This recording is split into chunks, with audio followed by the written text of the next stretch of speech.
Et je vois que t'as enlevé le siège à Sam. Déjà, Ouais, bah j'ai un peu en stress là. Tu vas voir. Ah oui, je veux bien voir. Là, c'est tendu. J'espère vraiment que la structure est saine. Tu vois, bon, bah il y a un petit peu de corrosion de surface. Ok, sur ce point-là, c'est rassurant. Maintenant, il faut voir si en dessous, la structure n'est pas attaquée. Et pour ça, on doit lever la caisse. Alors, Ce qui est très intéressant en termes de structure, c'est de voir tous les assemblages de tôle. Là, on voit bien, on a la feuillure de tôle de la doublure de bas de caisse extérieure, la doublure intermédiaire. Donc, tout ça, c'est pointé comme ça. Avec ici les évacuations de condensat, parce qu'il y a toujours un peu de condensation dans les tôles, donc, et puis de la poussière, ça doit tomber par là. De voir ça, pour moi, c'est ultra rassurant. Ok, ça, super. c'est le signe que tous les assemblages ici sont celles d'origine du véhicule. super. Bon, ouais, ok. Moi, ça me rassure aussi parce que bon, c'est pas, j'ai pas acheté un truc complètement rouillé, complètement pourri. Hop, t'emballes pas non plus, hein, on parle que de la structure pour l'instant. David me calme illico et je le comprends. Ok, la structure est saine, mais je suis pas à l'abri d'une mauvaise surprise. Par contre, ce qui est sûr, c'est que la voiture, elle a vu les Fenwick. Hein. Ah oui. On peut pas laisser ça en termes de structure. On voit qu'ils ont été fortement déformés par des chariots élévateurs, certainement. Ça a déformé les deux côtés. Ce renfort qui passe là, avec celui-là qui vient là, qui vient récupérer le support de charnière. Donc c'est important. Ça, c'est ce qui permet au cabriolet de se tenir. Oui, parce que le cabriolet, t'as pas la partie haute pas le pavillon. qui tient tout le. Ouais, bien sûr. Donc ça, voilà. Ok. Plutôt dans l'ensemble, ça, c'est une bonne nouvelle. Par contre, si on recule, ça s'use.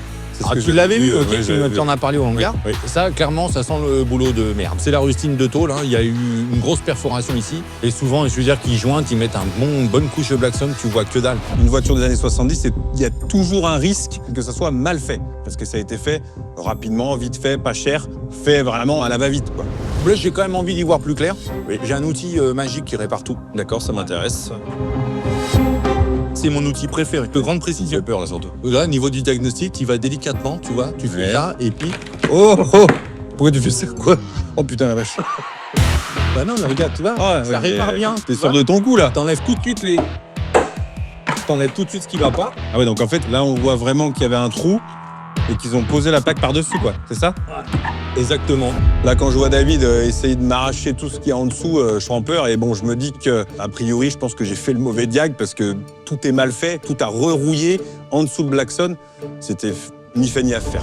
Clairement, par rapport à ton enveloppe, soit j'ai envie nettoyé, de ouais. tout miser sur le soubassement. Ouais, bien sûr. À mort, plancher, réflexion du soubassement.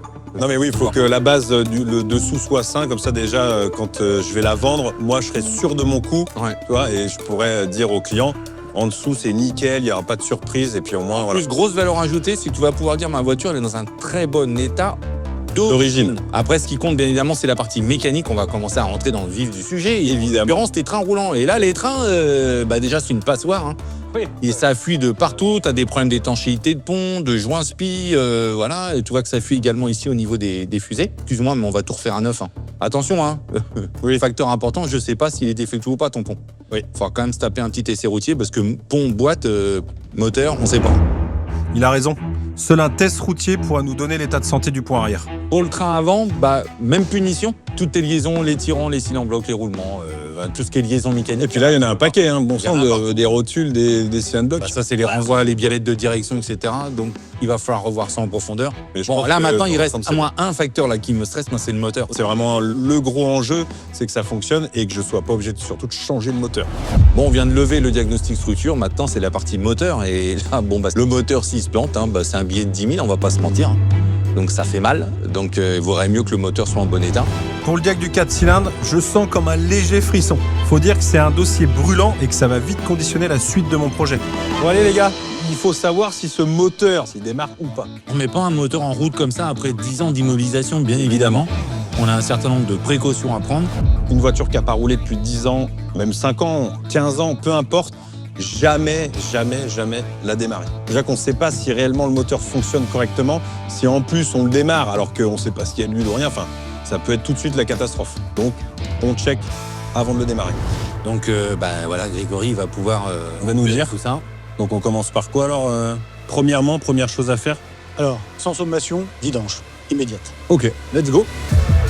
Pour cette opération, Greg revient avec son bac de vidange, dégaine sa clé à cliquet Doucement avec le bouchon de vidange. et retire le bouchon de vidange pour évacuer l'huile usée. Elles sont mauvais ou pas? Elle sent l'essence, Vous avez- Ouais. mais elle n'est pas carbonisée. Non. Pourquoi elles sont l'essence? Cause principale habituelle, carburation beaucoup trop riche. D'accord. Et dans Éventuellement, le pire des cas fermentation. Ça c'est le pire des cas. C'est le pire des cas. Ouais. Mais on aurait d'autres symptômes. Heureusement, on n'est pas tombé sur un cocktail de la mort avec des particules métalliques. On enchaîne ensuite avec la fermeture du bouchon de vidange. On remet l'huile neuve préconisée par le constructeur. Et on retire la première bougie pour la vérifier. Du coup, là, les bougies, bon, on voit que ça a tourné riche, comme tu disais tout à l'heure. Elles sont bien carbonisées, on a tourné bien riche. Une fois les bougies retirées, on débranche la bobine d'allumage pour éviter d'avoir un court-circuit. Avant de redémarrer, David veut faire monter la pression d'huile dans le moteur pour éviter une casse. Greg branche le booster de batterie et là on scrute le voyant d'huile. Donc là, j'ai bien le voyant de pression d'huile qui est allumé. Yes. On y va? Vas-y. Bon, déjà, À pression d'huile, c'est bon, le voyant s'est éteint. Et là, le voyant qui s'est éteint, ça veut dire que Ça prouve que il y l'huile a de elle la est passée par- pression. Ok, ça marche. Donc maintenant, continue. on peut prendre les compressions. Prendre les compressions, c'est un peu comme quand vous allez chez le médecin pour prendre votre tension. En mécanique, la compression, c'est la capacité de comprimer un mélange air-essence dans chacune des chambres de combustion. Ce test permet d'avoir confirmation de la bonne étanchéité des cylindres. Et donc, alors, du coup, c'est quoi le taux de compression normal, on va dire? Entre 10 et 12, on sera bien. J'espère que voilà, tout va bien se passer. Pour vérifier la bonne compression, Greg place le compressiomètre dans le puits de bougie. Le compressiomètre est un instrument de mesure permettant d'évaluer la compression des cylindres dans un moteur à combustion. Allez, c'est parti pour le test du premier cylindre. Il y a quoi là? 13. 13. Alors on est un peu au-dessus. C'est quoi, 10, 12? Entre 10 et 12, on est bien. 13, on a probablement un peu de calamine dans les chambres. Ok. Voilà, un peu de dépôt de combustion qui est resté dans les chambres. Même si on est légèrement au-dessus de la valeur, ça passe pour la compression du premier cylindre.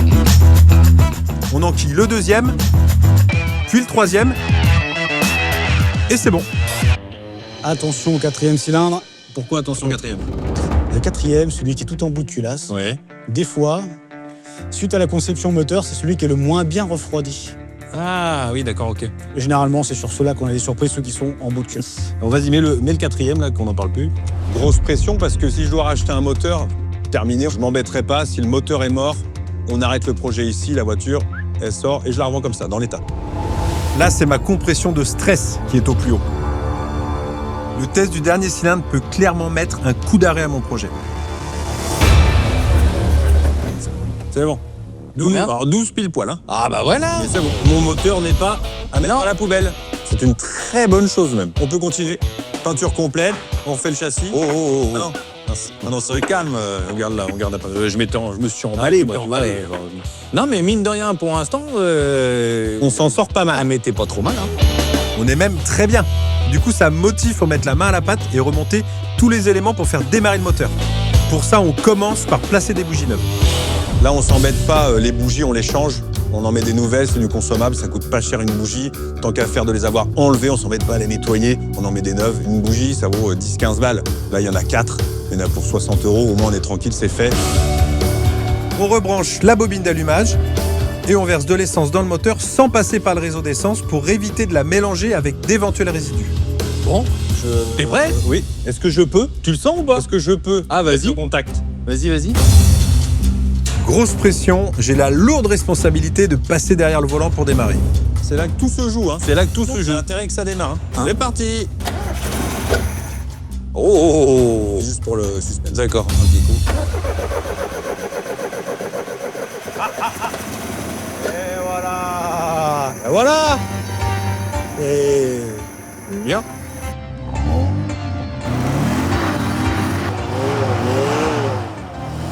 Ça tourne bien? ah oui. Même très très bien. Entendre enfin le 4 cylindres chanter dans l'atelier, ça me fait vraiment plaisir. C'est une première victoire pour nous. Maintenant, on va aller faire un petit tour de piste? Avec plaisir. Bon là, par contre, on va faire un petit essai avec David. On est autour de son garage, donc on peut faire un petit tour, on peut tester le freinage. Mais vous, ne faites pas ça chez vous. C'est vraiment trop risqué. Si jamais la voiture elle freine pas, une voiture qui freine pas, vous vous rendez pas compte et puis vous filez tout droit dans le mur. Sans compter qu'il va falloir que je tienne la perfusion d'essence pour éviter de passer par le réservoir. De toute façon, on est dans une zone privée, là, on prend aucun risque. Ouais. Bon, déjà, il y a un truc qui me rassure, c'est qu'il n'y a pas de bruit au niveau du pont. Ah. Oui. Un Oui, pont défectueux, tu l'entends grogner. Ok. Et la boîte, là, elle passe les vitesses aussi, hein, donc On et est pas t'aurais mal. pas le cul bordé de nouilles quand même, parce que... Un petit peu, évidemment. Non mais sérieux. Je reconnais que jusqu'ici tout va bien. La chance est avec moi, mais je préfère ne pas m'enflammer avant de terminer ce petit test sur route. Même là, c'est pas de nouilles, Ouais, il y a y a pas la de direction, il n'y a rien. Je suis très content parce qu'au moins, elle est sur ses roues, elle tourne, le moteur fonctionne, ça sent bon l'essence, ça fait un beau petit bruit sympathique. Donc, je suis rassuré. Bah écoute, en tout cas, moi, au niveau du diag, sincèrement, par rapport à ce matin, il n'y a pas photo. Bilan de la journée, plutôt positif. J'ai été rassuré sur pas mal de points. Mais je garde la tête froide car en restauration automobile, on n'est jamais à l'abri d'une mauvaise surprise. Something